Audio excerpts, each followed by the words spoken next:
Good morning, everybody. Liz Giesland, Better Lifestyle Solutions, hopefully helping you live better with some inspiration, solutions, and results. And actually, this is take 2 of this video. Somehow my auto rotate got turned off on my phone. I didn't realize that when I looked, it was sideways. So anyway, this won't take long, but I did put in the description, are you salad smart? And you know, now that we're getting into spring and summer and thinking about maybe eating even more fresh than we have during the winter months, I want to talk to you a little bit about what my husband and I sort of discovered about ourselves with salad. Is we sort of got a little salad lazy, actually. And when he'd run to Costco, he'd pick up the organic bagged, already chopped salad from Costco. And there was one in particular we really liked because we noticed that it actually stayed a long time. And but it came with like little bits of things in a bag, some guacamole and some little corn things, stuff that we never really used, and so you feel sort of bad throwing those away. So I thought, well, why don't I just find out what it is that the mixture is, that why we like it so much. And it was simple. The only ingredients in the salad itself were green cabbage, red cabbage, romaine, and kale. So I thought, I'm making this myself. So I've done it obviously several times, and I was doing it this morning, so I thought I'm going to share this, what I did. So I didn't have romaine this time, but I buy kind of small heads, and I did a half of a head of red and a half a head of green cabbage. And then I use the kale. This is little baby kale, but the first time I made it, I used the curly kale off the stalks and just pulled it off and chopped it up fine. I also wanted to add some carrot. I had some carrots in the fridge, and so they were calling my name, like, put me in there. So, you know, I love these Titan peelers, so I peeled them first, and then I used the one that juliennes it into little strips and then chopped those up. I had, I think, 2 stalks of celery that were ready to be used, diced those up in there.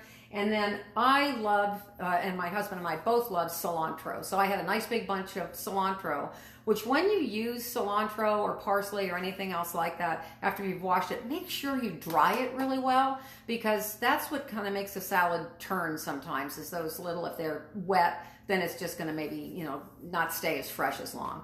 So I did a nice big batch of cilantro as well. So this is what this looks like. I mean, it's a beautiful, beautiful salad. You can see this is a big bowl, and this will easily stay fresh. I'm going to put it in a Ziploc bag, and this will easily stay fresh till through the weekend, if it lasts that long, depending on how much salad we eat between now and then.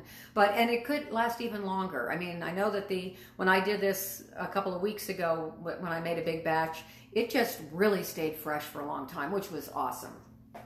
But the killer is sometimes with our salads is we sabotage them then with dressing.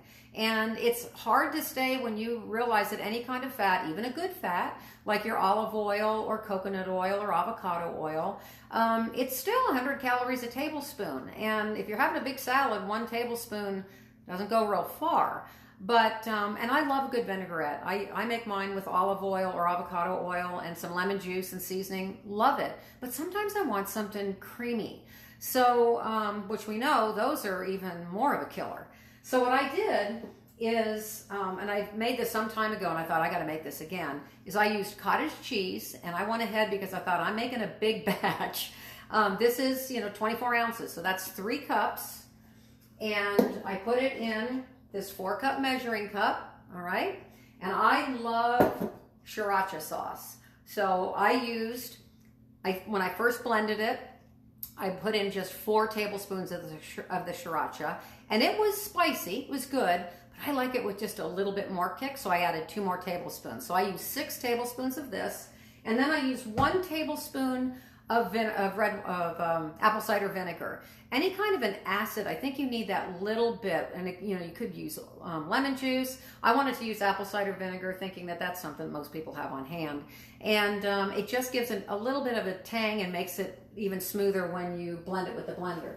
So this handy machine just did the job. And what's good about this from a nutritional standpoint is, you know, a half a cup of this low-fat cottage cheese is 90 calories and 13 grams of protein. So, I mean, you could use a whole half of a cup of this dressing if you wanted, and really it's under the 1 tablespoon of the fat content calorie wise as your olive oil. So when you're in the mood for that something creamy, this is really a great way to go. The immersion blender is really necessary.